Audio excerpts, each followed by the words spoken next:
All right, cool. So you should be able to see my screen.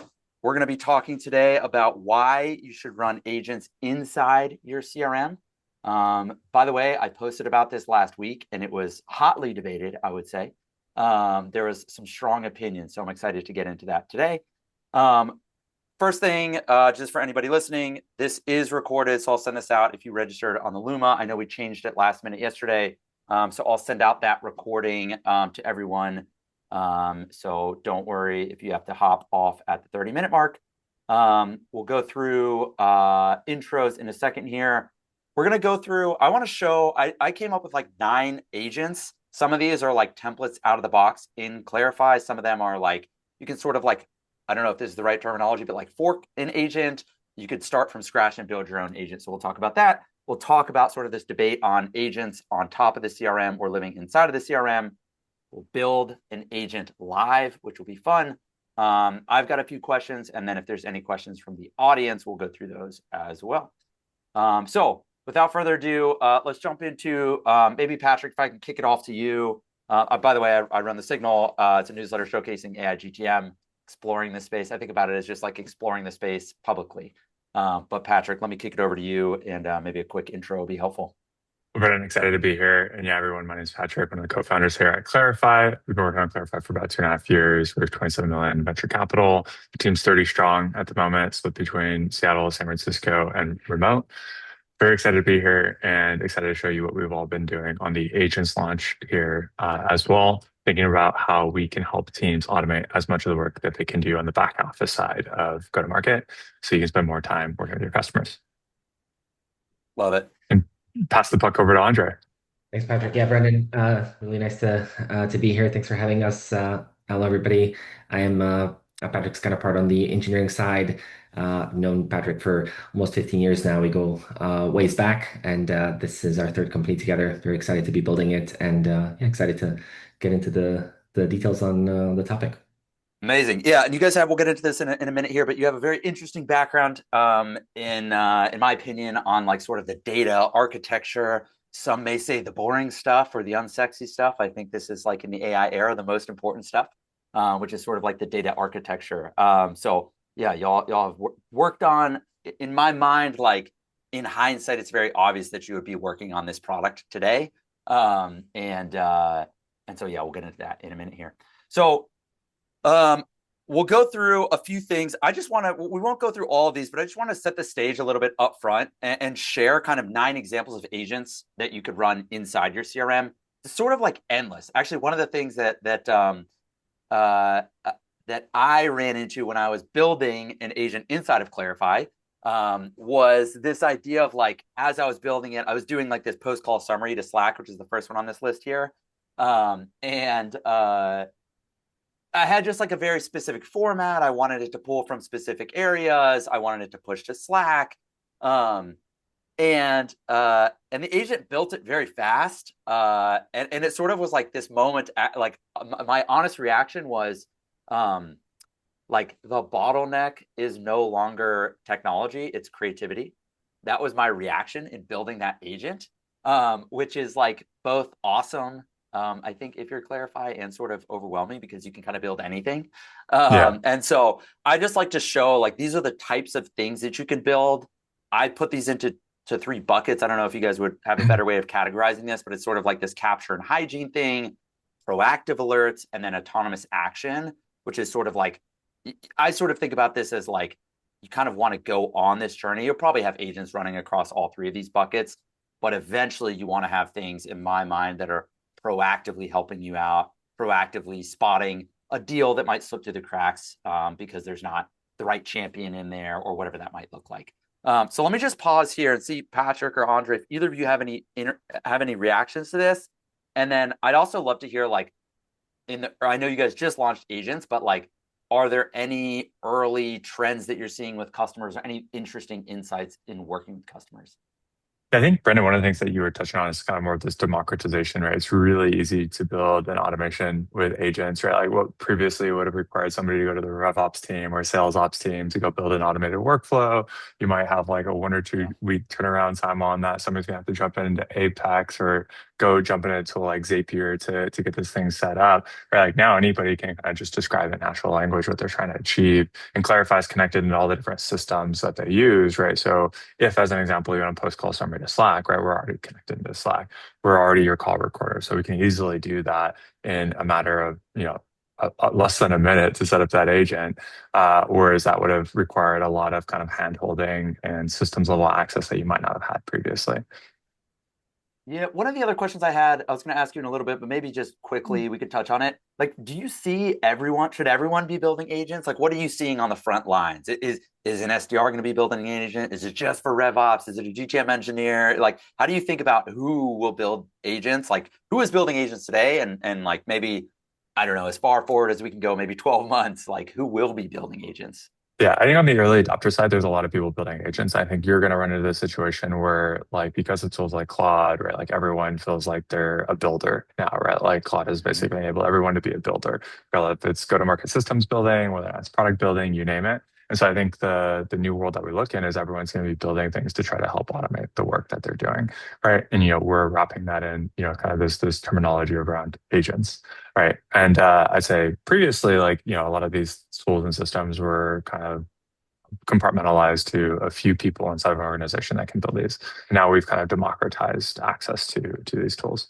And so what that enables is everyone's building. There's definitely cons of that approach, right? You have a lot of people building the same agents instead of an organization that works slightly different. They all are kind of codifying their own business logic into these agents. So, governance, which is an area that Andre and I spent a lot of time thinking about in prior lives, becomes an issue. And so what we're seeing from a lot of organizations is that people want like team managed agents as well as like individual agents. And so things like pricing and packaging come up, data access controls comes up, role-based access controls. What can these agents do? How can they operate? Within what permission set are these agents operating? This all comes up at large organizations that we talk to. But at the earliest stages of company building, what we found is pretty much everyone's building agents to automate the role, whether or not it's an SDR, an AE, post-sales team, if it's the product team trying to do things like discovery on what's happening on sales calls and sending that information into tools like Linear. Yeah, it's it is definitely feels like a bit like the wild wild west, but everyone feels enabled to do more with less right now. Yeah. Yeah. The only thing I'd add here, Brendan, is I think that's certainly the belief is that everyone's going to be building agents. I think it's inevitable, just like everybody's using chat now. That also happened pretty quickly. One thing that we're seeing in Clarify is that everybody's certainly using agents. There's a lot of agents that get Mm. added to your workspace out of the box. They're the common agents that literally everybody needs to manage go-to-market operations and manage some personal productivity cases as a go-to-market professional as well. So everybody's using agents, that's for sure. We're beginning to see folks editing them and making them, customizing them, making them their own. And yes, the trend line is certainly up and to the right on then building your own custom agents from scratch as well. Yeah. Yeah, maybe the analogy, like sort of the analogy that's coming to mind is like building a report in Salesforce, what I would typically do, or even a sequence in an outreach or a sales loft. It's like, Yeah. I might build a report. Somebody else can view that report. They're not going to be able to edit that report, but they can create a copy and make it their own. If I'm managing the SMB segment and I build a report and the enterprise leader sees it, they're like, oh, that's cool. I'm just going to change the field from SMB to enterprise. Maybe that's like the same sort of behavior that will get adopted in agents, where it's like someone might build a great agent and then other reps are going to be like, oh, wait, I want that deck creation agent. And they're going to either use it as is, or they're going to kind of fork it, create a copy, make it their own, tweak it, customize it in some little way. I see you nodding, Patrick. Is that Yeah. sort of what you're seeing? Exactly. I mean, that's how we've Yeah. kind of defined agents, even in Clarify, right? So you have my agents, you have all agents. So you can kind of explore what agents that like people are building. And yeah, you can have an agent that's private, or you can have an agent that's like kind of shared across your organization. But it makes it really easy for you to see kind of like what the best reps inside your organization are doing and try to copy that. And what we're seeing from that point is like once, this thing kind of catches on, what people, I'd say more of the RevOps team wants to do is like centralize that into like an agent that they can then deploy across the organization. And so like that's I think the next level that we're going to be getting into as I'd say as an industry is like how do you kind of manage and deploy agents at scale where I'd say many companies just quite haven't solved that problem yet. Yeah, totally. Okay. Shifting gears a little bit, I want to like maybe just take a quick step back and talk briefly about why this is sort of like the debate, I would call it, of why you should build agents on top of the CRM, or I should maybe say like inside of the CRM. So I don't know, Andre or Patrick, like I think like the argument to me is clear anyway of like what's changed, as in notoriously the CRM, it's the single source of truth is what everyone would say, but the reality was like it was actually never really true. That's like most people would sort of agree with that. And so is it right that like, okay, the argument then is because of agents, it actually can finally live up to that promise of being truly the single source of truth. And Yeah. yeah, I'd say traditional CRMs had just one thin slice of the data that you needed yeah, organizationally, right? And so when we thought about building Clarify, we really came at from first principles, which was what is the data platform that's needed in order to be able to operate AI at scale, right? So we're not just focused on relational data, we're focused on relational data, time series data, unstructured data. And so this effectively makes up that data layer that organizations need, what a lot of people are calling kind of this context layer, context graph to be mm-hmm. able to power agents, right? And so I'd say the traditional CRM, no, probably not the best place to run your agents if it only has kind of the current state of the data. It doesn't have all the unstructured data that you need Yeah. organizationally. But in the context of Clarify, I think we've built something that's differentiated and primarily the way that we think about the data layer that makes it really easy to go run these agents at scale because we have the organizational context. We know why your deals are closed won. We know why you closed lost. We can build agents that can analyze this and store in memory this information that can then go power workflows, right? We're moving from a world where you're just codifying, deterministic workflows to agents that have reasoning. And so like for that reasoning to be valuable, they have to have, the entire corpus of organizational knowledge. And that doesn't traditionally live in a CRM. As you mentioned, it's a thin slice. So we've really thought about that from first principles into like how do we capture all of that organizational knowledge so that agents effectively can operate with a higher degree of autonomy than Mm-hmm. traditionally would be possible. And so is it right in thinking that the old way would be like get everything into the data warehouse, or is that still at a scaled company that may be the case?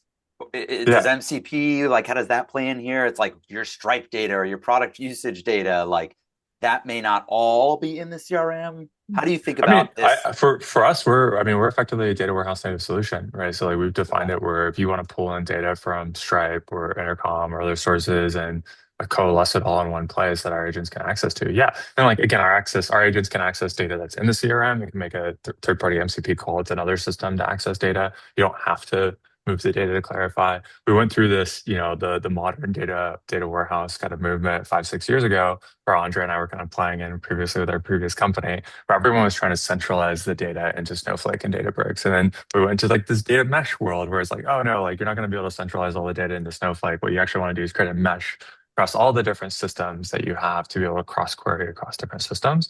I'd say Mm, like for us, like, yeah, you can connect the tools, you can import the data, ETL it into Clarify. If you don't want to do that, you don't have to. You can just have our agents call these other third-party systems directly as well. yeah.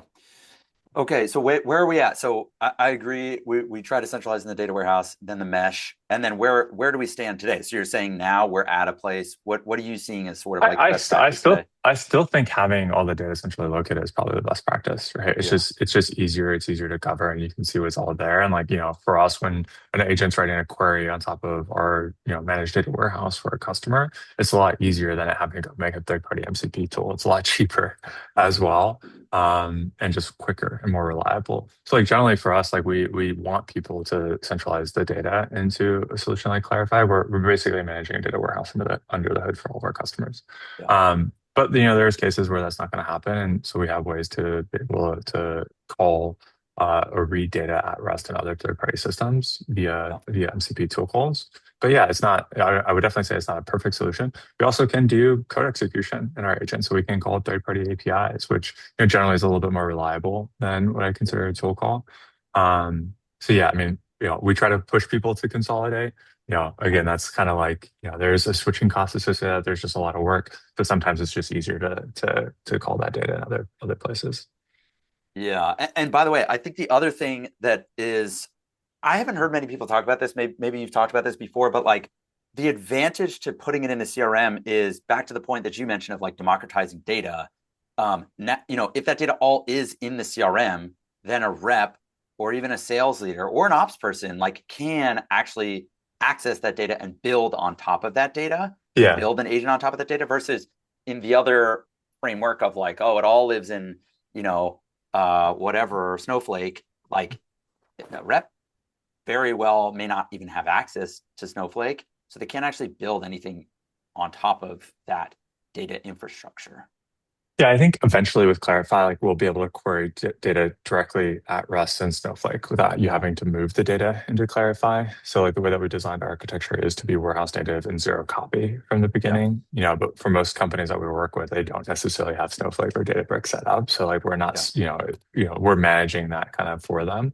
Um, but yeah, I think ultimately, like what we end up seeing, especially in the proliferation of SaaS, right, is that, especially go-to-market teams have dozens of tools that they're using, right? So like we're trying to kind of be that glue layer that can stitch everything together, as well as kind of build that system of record, right? And that's the biggest fault and you called it out, right? When people think, oh, Salesforce is the system record, right? Well, that's why CDPs emerged because it wasn't really the system record for marketing. And that's why, you have different marketing automation platforms, which is the system record for maps are the system record for marketing teams. Mhm. CSPs are the system record for success teams. There is no centralized system of record depending on at least cross-functionally across go-to-market today. And so we're trying to build that, effectively build this go-to-market operating system. But yeah, it's not easy depending on how um, embedded these existing systems are and how old these companies are that we're working with. Totally. It makes a Yeah, ton the of only thing, sense. Brendan, I'd add, Patrick mentioned a lot of the reasons for why I build on top of the CRM. I think, the stitching and the glue that Patrick's referring to, like that is there's a lot of value in that. You could just connect us to Claude and use a generic chat interface to make proactive calls to our MCP endpoints. You certainly can do that. The experience with Rep inside the product is very different from a generic experience that you have in Claude. Rep can talk back to you. It can initiate conversation. It can make suggestions and provide insights to you that Claude would never even think to provide.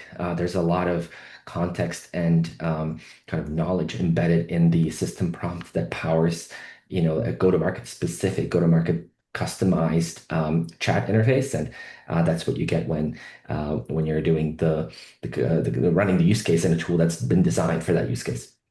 Yeah. Yeah, totally. I'm like obviously very bullish on the labs, but increasingly bullish on solutions that are like building on top of them. So okay, maybe that's a good segue. Why don't we'll jump into some more questions in a second here, but I'd love to just like have one of you, I don't know, Patrick or Andre, if either one prefers to share their screen, and maybe we could just build an agent live and see what this actually looks like, and then we'll jump back into some questions here. Sounds great. And yeah, Great. excited to build an agent. And I'll probably talk a little bit about some of the agents that we built at Clarify in particular, That would be just so it great. makes it a little bit more real for folks on how we think about automating work. Again, we're a 30-person early stage Series A company. So there's a lot of things that we do in our go-to-market motion that we're trying to automate, right? So like, I have agents to do everything from syncing our support tickets into Clarify, right? So I have a custom, support ticket object that basically all the issues that we have in Intercom are automatically synced all the way to Clarify. This is an agent that's running that, right? Like I have agents that basically prep me for all my calls. Anytime I have a meeting with somebody, on my calendar, there's a briefing that's included. Inside of Clarify, there's a briefing included. I send that briefing out to the customer as well ahead of the call so that they can be prepared going into a call with me. We have a partner motion as well. So anytime somebody requests to join our partner program, I basically have agents that go automate the work there, right? Including generating things like landing pages in Insanity, which is our CMS, creating Stripe coupon codes, and then drafting all of the emails that we need here, right? So if I go into a particular agent run here, you can actually see that this is running, is generating the Stripe coupon codes, is creating the landing page for these customers. I don't have to do anything, right? Like once they get onboarded as a partner, all this stuff happens. They get a DocuSign that's sent out to them as well. So again, it's like things that would typically take me an hour plus to do for each partner, I can fully automate with an agent. So we have a lot of these agents. I have 20 plus agents running inside of Clarify, and this is one of the things that traditionally would it be impossible to do at scale. So let's go generate an agent. I think one of the first agents that I'll generate here in the context is There's two ways to generate an agent. One, you can use kind of our natural language input. So if you want to describe a workflow, you can do that. So it can be things like, hey, anytime a deal is marked closed won, I want you to go generate a report on the closed won reasons and update the deal record as well as send a Slack notification. So here you can see that this was generated, and I go hit send. Rup is going to actually generate this agent for me. Rup is kind of our generalized AI framework. You can kind of think of it as what Claude is to Anthropic. You can see it's fetching the existing agents that we have here. It's going to ask me a bunch of questions and series of questions to make sure what we're generating is the right agent. It's doing a bunch of reasoning in the background right now as well. So you can see it actually pulled our schema. So it knows what the closed won is S4 closed won. You can see that I have an existing closed won update agent here. Again, I use this all the time, but let's build a new agent here. What should the report on closed won reasons look like? We're going to do per deal summary instead of an aggregated trend report. Again, Clarify is effectively a data warehouse. We have all the time series data, so it can actually do a lot of more advanced reporting to look at things like, closed won forecasting, as well as trend analysis. I actually want to post this into, let's just do the go-to-market channel, and I want it to do it automatically. So again, in less than 20 seconds, the agent asked me a bunch of questions to kind of refine what it's going to be doing here. And now it's going to go create that agent workflow. You can see it's fetching, again, our deal schema. It's basically iterating through a bunch of different tools here. And on the governance front, so it would pull up, sorry, just to interrupt quickly, it would pull up like, hey, that what it was showing before was like, there's already this closed won alert. Yeah. And so you wouldn't create, there's already an agent. There's already an agent that does this. So it tries to dedupe essentially. Amazing. So if you ask it to create, a deal for Atlassian, and there's already an Atlassian deal, it's going to tell you like, hey, do you want to update this deal instead of creating a new one? So there's some of the niceties that we built in here specifically around governance to try to make sure that things are there's good hygiene here. And someone asked in the chat, do agents replace workflows? How do you think about that? It's a great question. So we have three different ways to automate work today inside of Clarify. We have agents, we have workflows, and campaigns, which you can see over here. Workflows are fully deterministic, right? So like this is something you'd think of as more akin to like a traditional Zapier or Make end-to-end type of experience. And you can, add some reasoning into each of the nodes. Campaigns is like how we do things like email automation. Soon to be omni-channel automation as well. Agents are fully non-deterministic, right? So they have access to a bunch of the same tools that campaigns and workflows have, like send email, create campaign, execute code. But generally, these higher degree of reasoning, good for more ambiguous workflows, less reasoning, good for more deterministic work. Workflows are much, much cheaper to run at scale than agents. This is another thing to think about, right? We pass kind of the inference cost onto the customer. So yeah, it's one thing to, there's things where it's like, and by default, when you ask a question, it will actually help guide you whether or not you should just go create a workflow versus an agent as well. Oh, that's cool. Nice. So here's our agent. You can see closed won report, go to market notify. Want to run a quick test against a recent closed won deal. Here I'll say run a test here, and you'll see it actually goes and executes. But let's just quickly look at the kind of the ontology of an agent here. You have a trigger. So you can have triggers that are, on create record, on add list, on relationship set, on schedule. These are all the triggers that I'll jump back here real quick while that runs in the background. These are all the things that will kick off an agent. So for us, this is when a record is updated and it's choosing to choose the deal object here. But you can also do things like, hey, when an event is received, right? If it's a product usage data as well. You can see that this has a set of instructions. This is what's going to be effectively the reasoning. And it's built steps, right? So confirm stage, load deal data, load related context, generate win summary, update deal record. It pulled the schema for the deal, figured out the right field to add it to, and then post to go to market. So I actually created the Slack notification. You can see that it has access to a bunch of different tools here, right? So it can has read tools and write tools for Clarify. Has access to Slack tools. I can give it access to an email if I wanted to send the email as well. And again, I can add additional tools, right? So any tool that's connected into our system. So we have a bunch of different tools in our system. And these tools have things like if I wanted to go create a Notion page instead, I can go create a Notion page. if I had product feedback that was part of that, I can go update this thing in linear as well. So it can access any of these tools through these third-party connections. Is that also where governance comes in on those third-party tools? Like some will have read access, some people can have read and write access, et cetera. Yeah, exactly. So I can Okay. say like, hey, Git Slack users, this is always allowed. But I can say, hey, ask permission, right? So like if I wanted this before it sent or before it posted to go-to-market channel, if I wanted to ask permission, like, hey, you need to ask me to approve this before you post it. Yeah. I want you to do it that way. You can also specify the level of permission that this agent has access to. And again, it's operating on the scope of the user here. So it's operating on my behalf. Um, so here you can see this is a closed won deal, 2600 MRR, ask for a closed won. It's defining the closed won reasons here, right? Data loaded, win summary generated, and posted to the go-to-market Slack channel as well. So if I go here as an example, you'll see that it got posted here as well with why we won, competitors Nice. evaluated, champion here as well. So makes it really, really easy to do things that honestly that would have taken a lot of time. And to your point, right, like every sales call gets posted in a channel with the rationale, like what we learned, right? So things that would have traditionally taken somebody, end of week to figure out, like we just try to push all that communication to the team as quickly as we can. Again, this is a public agent, so other people can see it. If I want to mark it as private, I can do that as well. Again, people can come in and duplicate the agent, enable it, favorite it. But yeah, we've created a system where we try to create as much visibility on the work that's actually happening with agents internally as we can. Incredible. Are there, it's so wild, like the fact that you can then just go create, duplicate this and create your own version so easily is incredible. Are there, what are some of the like second order effects that you're seeing from this, positive or negative? Like, are you starting to get early signs of like, good things happening because of this, bad things happening?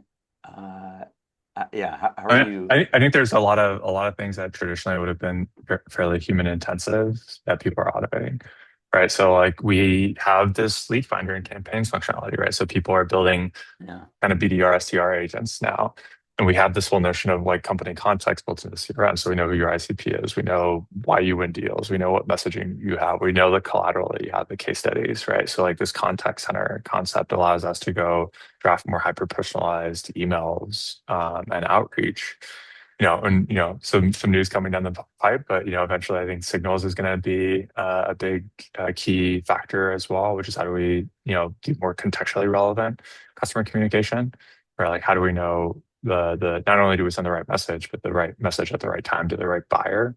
It's definitely something we care a lot about. So we see a lot of people building agents that are more related to kind of the demand generation, pipeline building activities that you typically have in go-to-market. And we see a lot of people building agents and typically the more post-sales activities, right? Like things like understanding customer health, which, obviously, Brendan, you have a lot of experience in kind of that realm as well. Yeah. Looking at usage to understand things like churn risk or upsell opportunities. Mhm. Yeah. Yeah, this makes a ton of sense. We had another question in the chat. Really quickly though, I have never actually looked at this. In campaigns, I'm putting you on the spot a little bit here. So that's like sales sequences and campaigns, right? Are there Yeah, also yeah. marketing campaigns, marketing automation? Yeah, not yet. So we don't do large Yeah, okay. scale marketing automation today. So if you want to send an email, you're typically sending that from your own sender account or Yeah. from another connected account. But what we've built here is more in the context of sales automation, less so in the context of marketing automation. Yeah. Although it's one of our number one requested features from customers. They I want bet. one place to manage all of this data and one place to see the entire life cycle of a customer from first touch to last touch. And it's a marketing email, if it's a sales email, it's a webinar, they want to be able to track that entire activity in place. And so that kind of goes into like this whole, customer 360 concept Yep. as well. But one of the things that we'll probably end up doing is integrating a little bit better, I'd say, with existing marketing automation solutions prior to us potentially building a solution there in that category. Yeah, I think it makes a ton of sense. Okay, Um, the other question in the chat was what's your mental model for which agents to build inside of Clarify versus ones you build elsewhere but might do work in or query Clarify? It's a great question. And honestly, I don't think even our customers have a great existing decision tree right now on how to think Yeah. about this. It's hard, right? Because like, half of my usage is probably in Claude and the other half of my usage, even personally, is in Clarify. So if it's typically go-to-market related, business operations related, I'm typically jumping into Clarify because it just has more access to more data and can give me answers just quicker. Yep. If it's more product, aka like I'm building something, it's more directly in tools like Cloud Code. Um, and we have a lot of since we've launched, I think we were the first CRM outside of HubSpot to be actually listed in the Anthropic directory for MCP tools. Since we launched that, that thing has gone asymmetric, right? Like we have more people using us in Claude now than we would have ever expected. And because we are effectively a data layer, right? And so like, we want to meet customers where they are. If they're using us in Claude, great. If they want to use Rep, great. We definitely think the agents should probably run in Clarify, right? Just because it's just, we're closer to the data. There's definitely data gravity there. And we have memory and knowledge as well. So, but there are definitely times where even I jump into Cloud Code and ends up calling in to Clarify for information. Yeah. Yeah, I am also trying to figure out like where to start a workflow, and I'm like still trying to build my mental model. And frankly, it Yeah, changes. Like my answer to that is different today than it was 3 months ago. yeah. I mean, you'll It see. changes very quickly. I have Claude and I have Clarify. They're Yeah, always running, and there's different tools that I use, but yeah, generally it's go to market. I think Clarify. yeah, Everything else I typically think Claude. yeah. I think that makes a ton of sense. Uh, Tony asked, when will you integrate with ChatGPT? we're already live in the ChatGPT That's what I store, thought. so it's that one took a lot longer to approve, I'd say. But yeah, we're already live. We have a connector in the ChatGPT store as well as the Anthropic store, and soon to be hopefully Amazing, plugins as well that we're shipping to these places. nice. Anything else that you want? I want to ask you a few other questions. Anything else that you want to walk through on the agent side of things? Good there. No, I think the one thing to think about on agents is like how do the a lot of tools like the biggest challenge right now with AI and agents in general is like managing the exhaust. So a lot of these tools are asking for permission, they're asking for updates, including clarify. So like one of the things that we're thinking a lot about is like how do you actually interact with these agents, not necessarily directly within our product, but via things like email, via Slack, Mm, right? So we have and one of my favorite customers right now is giving me feedback every day, primarily because of the Slack integration. So, he uses Clarify in Slack. He's at mentioning Clarify, he's running agents in Slack. And so I would just think about if you're using these tools, just figure out a better way to try to figure out how to manage the exhaust. And for us, we're trying to figure out how to meet customers where they are, whether or not that's Gmail, Slack, iMessage. So that's something that we're investing a lot of time into. yeah. How do you think about this? Was something else that I was sort of trying to reason through is like, I think everyone's saying right now, like, oh, you got to go headless, and it's you got to be this like, even Salesforce is going headless. I think like the reality is something like that both will still exist. The UI is not going to completely go away. Um, it's sort of a similar question, but like how are you thinking from the product perspective where you're building an interface and UI and UX versus like, hey, just have people do this in Slack or in, Claude directly.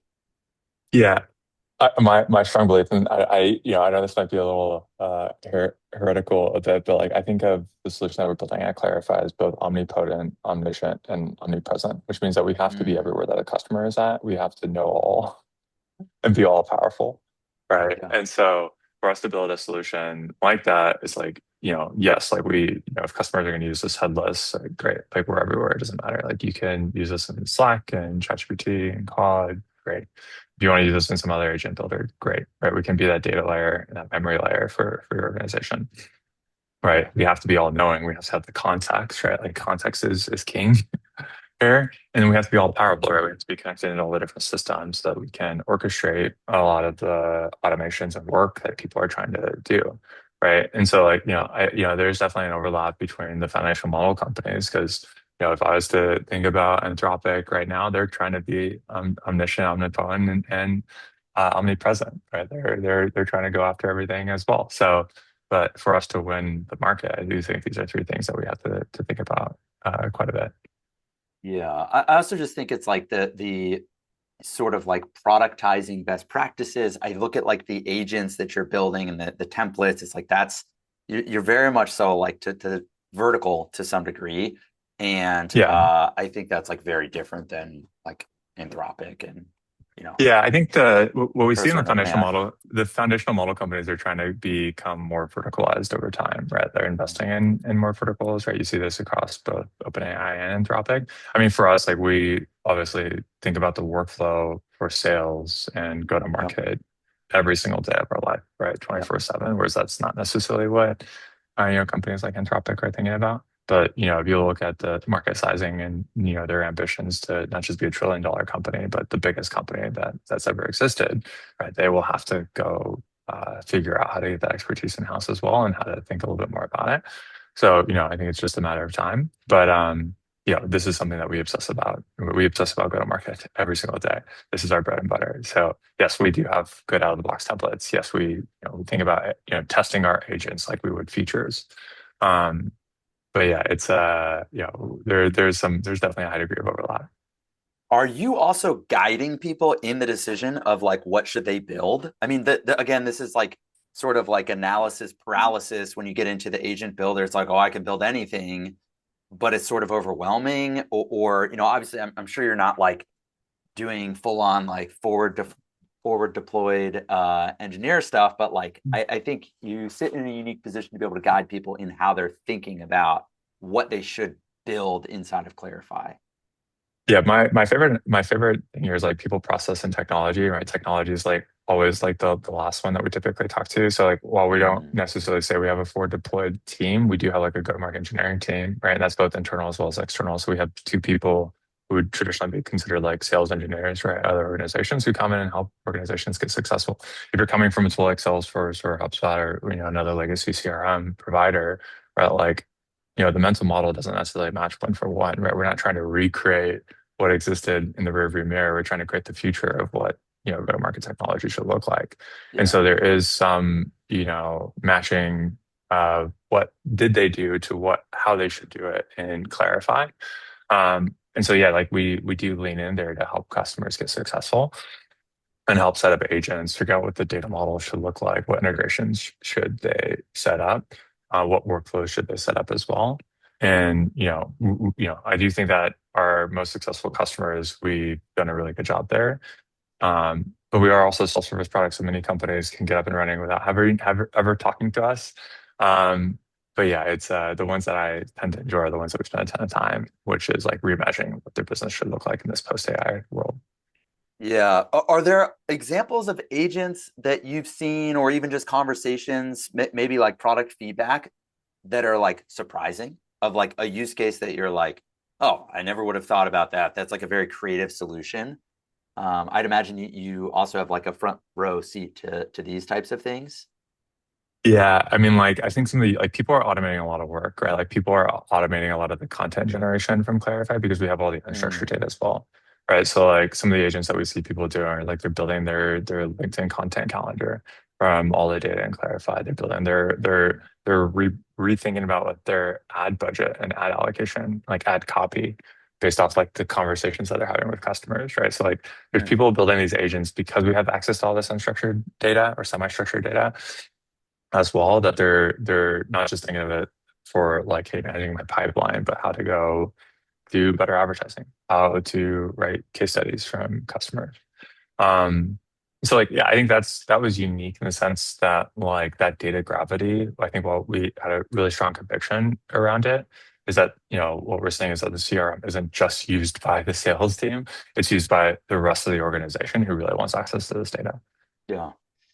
Yeah. Oh, is that another thing that's happening? I'd imagine like as people can build more agents, there's going to be more and more agents. How do these agents Yeah. get deprecated? We talked about governance a little bit. Like, will, again, like this is like something I see on Twitter anyway. It's like, oh, we're going to be managing swarms of agents. And like, you're not going to be managing a team of Yeah. 20 people. You're going to be managing a team of 200 agents instead. Like, what Yeah. do you think on that topic?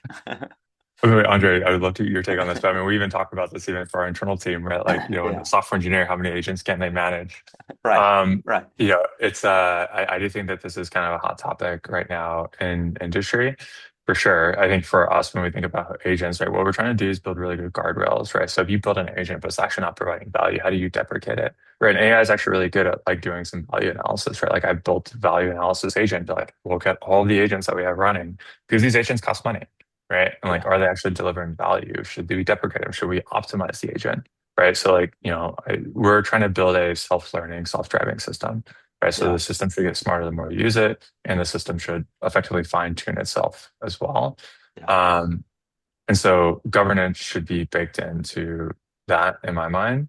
Um, so now we have agents that like ask for permissions to update their instructions based off Mm. of prior runs, right? This is Yeah. something that like, I wouldn't say was theoretical 6 months ago, but like nobody was really doing it. And now like that's just built in to clarify. Mm. Um, but yeah, governance is always a challenge. I'd say like you kind of have this like gardener concept where it's like you're creating this garden, you want somebody to create the garden because the garden can proliferate, it can have weeds that you want to clean up. Um, so yeah, like we're trying to help build an automated gardener, but yeah, there's always somebody at the organization who's like cares a lot about the operational aspects of kind of managing GTM. Yeah. Yeah. Totally. Uh, Anything to add there, Andre? Yeah, just one thing. I think the other thing that we've kind of learned recently is like we think of agents as features, and they go Mm. through the exact same SDLC as anything else that we might build directly into the product. So we think a lot about quality, we think a lot about metrics, success rates, exit criteria for even getting agents out into the wild, and versioning of those features as well, and think long and hard about when we build newer, better versions of our agents in Clarify. How do customers adopt them? How do they switch over to them? What do we do about the things that they've done to customize the agents that were on the previous version, and so on and so forth? So that's one thing I think that has been a learning in the last couple of months, is they're really just features, and to think of them that way helps in building better and better versions over time. Yeah. Yeah, it's a good way to look at it. I do think it feels like in the conversation I'm having, we're kind of at this tipping point of like, okay, last, maybe 6 months ago, it's like, okay, we've learned you can kind of build anything. And now it's like, okay, well, what should you build? And now Mhm. we're at a place it feels where we're heading in the next, I don't know, 3 to 6 months is like, well, what did we get out of that build? Is like the question that founders and CROs and RevOps people are starting to sort of actually ask. What is the token spend? Is something that nobody asked 12 months ago, but now it's like, okay, maybe a token leaderboard and token maxing is not the best idea. And like evals and okay, we built this agent. How do we actually track success? Which it's hard, like a deal prep Slack notification is sort of fuzzy. It's hard to quantify. Um, but certainly like a prospecting agent, you should be able to A/B test that and see, did this actually um, move the needle? Did it increase win Yeah. rates by 2%? Yes or no? Or whatever the criteria is that you set as success. Are you seeing any like good frameworks there, or like how are you seeing that? How are you guys doing that internally to like look back at an agent in 90 days and say, okay, we got to go see if this thing's still running as it was intended to be running? Is it driving success as we intended it to be? Do we need to be like iterating it, deprecating it? Um, Yeah. I can talk about two Because things, but feel free to add more. I mean, we have evals for all of the agents that we ship out of the box. So there's an eval system that runs inside Clarify that's monitoring, every step that the agent takes and the results that we observe that's from as a those. customer, you would get that. We capture that for all of the agents that run inside the Clarify platform. Okay, And we're able got to it. optimize things that way, or at least observe what's happening. And then to Patrick's point, the next step is also optimizing these agents over time. But like I said before, a lot of agents that folks use inside Clarify are agents that we've pre-built. They're templates that recommended out of the box agents. So we want to make sure those are the best they possibly can be for the use case at hand. So we do a lot of work to keep an eye on them and make sure they're getting better. And we evaluate different models as well to take advantage of either functionality that's available in better models, or cost savings that is available in cheaper models Mm, when efficient for the task at hand. So that's one thing. And then the other thing maybe that's just on the feature concept as well is each and every agent also defines its success criteria. What does good look like, and how do we evaluate the agent's effectiveness? And we look at those numbers and try to get them better and better and better as we improve the feature, improve the agents over time. The agent is creating the success criteria, or you're putting that into Yeah, the agent? we are doing that right now when we Okay, create the got it. agents. Like what does good look like for this Nice. particular agent, and we define those criteria ourselves. Got it. Yeah, Raul had a I good, think yeah, go, go, go. I was going to say, Brandon, the only two differences is the agents that we ship out of the box, and there's the agents that customers build as well. And so, like, we take a lot of learnings for the out of the box agents and try to create a framework for even the custom agents that customers are building, so that those agents get better over time as well. Got it. Yeah, makes a ton of sense. Yeah, there's like very interesting learnings that can happen across your customers. Yeah. Rahul asked, how can these agents collaborate? Which is a very interesting question. Have you seen any Yeah, of that? Do any of them do this yet? Do you think that will happen? If not, I mean, it can. A lot of the triggers are based off like record updates, right? So it's the data changing, right? So like you can see, in the context of recursion, you can have an agent that triggers another agent just based on the fact that it's updating a stage of a deal, right? Now, agent swarms, we have agents communicating directly to other agents or compartmentalizing. We think, kind of this like discrete function of an agent, like the smaller you can get it, the better it is to like make sure that it's doing the right thing. The more broader the agent, the harder it is, the easier it is to go off the rails. So we try to create as discrete functional agents as we can, versus we're not, the not creating a sales agent that can do a bunch of different things. We're creating the things that the sales agent would do. And then rep is kind of orchestrating all the different agents across that. So we think about this like kind of Uber agent, which we call rep, and then all the discrete functional agents that rep can then trigger as needed. So you can manually run an agent, another agent can go manually invoke another agent as well. But a lot of the times it's because of a trigger because of a record updated. Um, so those triggers are, generally I just think easier to manage, and people think of it from kind of that functional programming perspective. yeah. Yeah, I think it'll be interesting to see like how agents as they start interacting in the wild. So less of like agents interacting on your own in your own Clarify instance, but like your Clarify, rep agent Mhm. interacting with somebody else's agent. I think we're still a little ways Yeah. out, but that's going to be pretty wild. Yeah, I have a rep at clarify.ai, which is my agent. So when I include it, it can do things like find a time to meet. It can send a calendar Oh, invite. It interesting. can it Wow. can do a lot of the work. So like I'm delegating a lot of time. If I get intro to somebody, like I delegate the work of actually finding a time to this agent, who's Yeah. basically operating as my chief of staff. Yeah. And honestly, it's been an amazing experience for me. It's like, I'm not hiring any EA. I'm using rep, and rep's getting better and better every single day at it.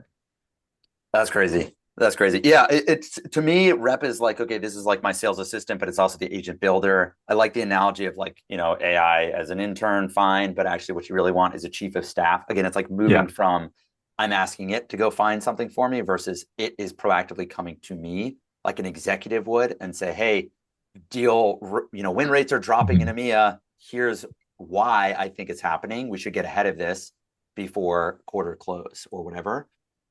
This feels like the North Star of where we're kind of heading towards. Yeah, I definitely say most things are reactive, right, versus proactive, right? So Exactly. like even for us, like you have to define an agent to be proactive, right? Where it's like Right. observing something, right? It's running on a job, it's doing analysis, and then if something's off, it then pokes you, Yeah. Yeah. right? So like you can do that in Clarify, but you're still defining it as an agent that runs on a schedule, Yeah. um, versus it constantly observing all the data and then being more proactive about it. Those systems, I think generally those systems are the future. It's just they take a lot of time to build in production to where people can trust them. And then there's always the noise to signal challenge of like, hey, is it, how noisy is this system versus how fine-tuned is it? Yeah. Yeah. You can't just set a goal as like, bring me strategic things, bring me the top three strategic things Run, every run the morning. company. I just want you to run the Yeah. company. Make no mistakes.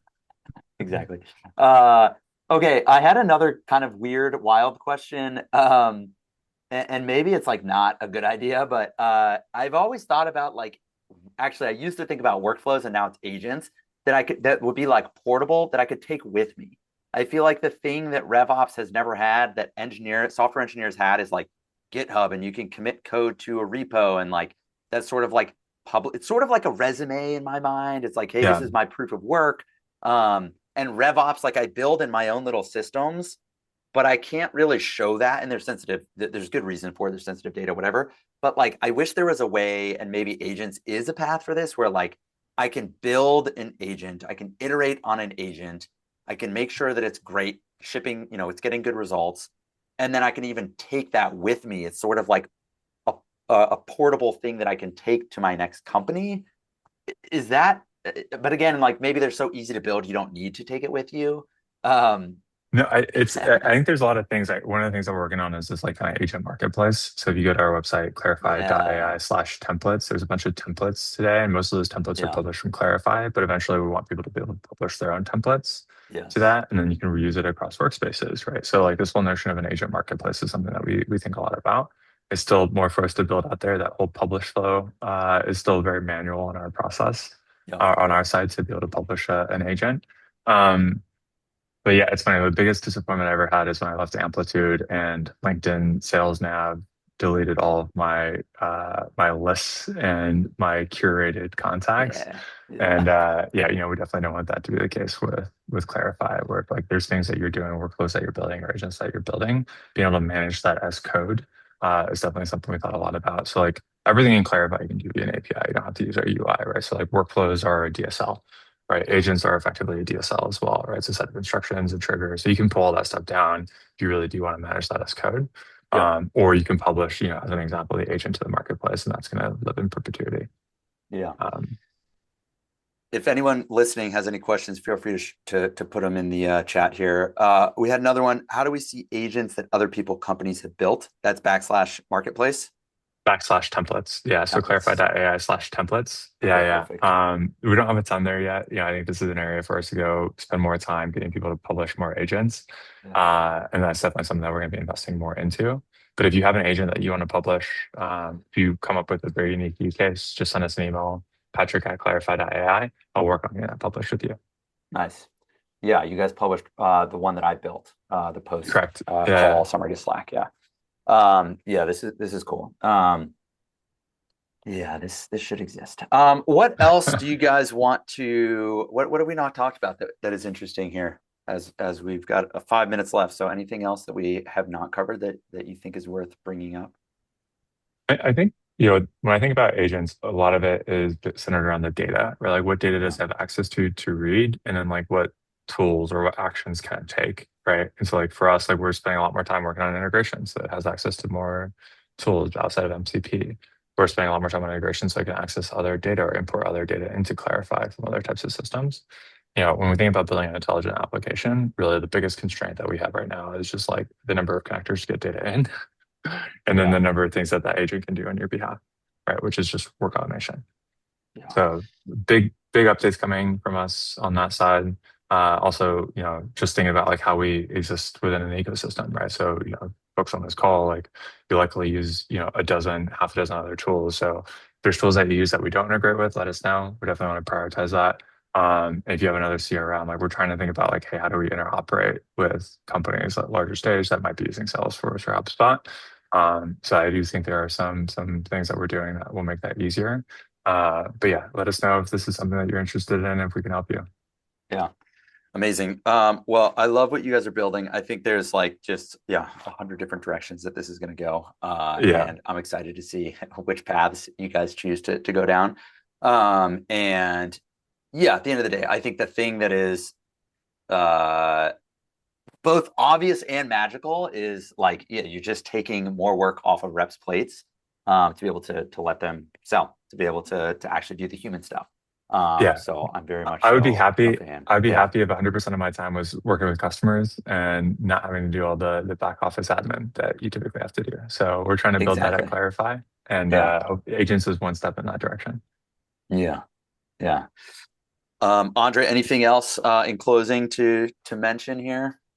Yeah, I think that was great, Brendan. One thing that we at least on the engineering side that we've been thinking a lot about lately is also agent identity. Mm, What persona do they run in? What credential do they run in? What do they have access to? What do they not have access to? I think that's an unsolved problem here. It's not just that Clarify. We've got a couple ideas that we're playing with in the product, but I think as as the agent use becomes much more prevalent inside organizations, especially large ones, the concept of what an agent is and what it can and can't see and can do in an organizational setting is going to be a really interesting challenge for us all to solve.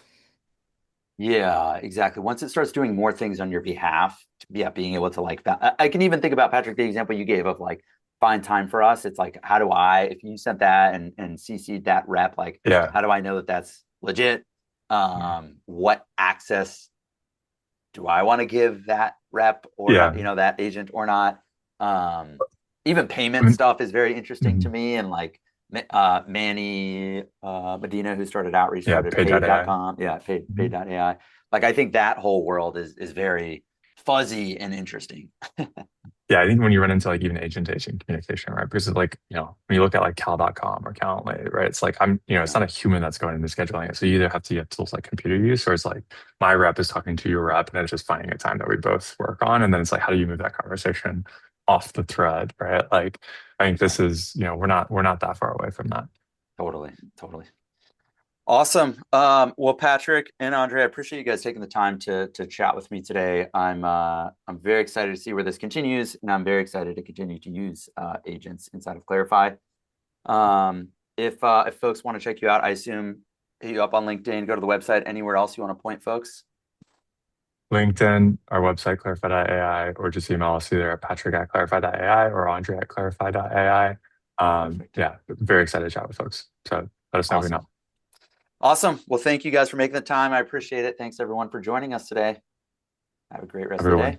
All right. Thanks see for ya. having See ya. us. Bye. Bye.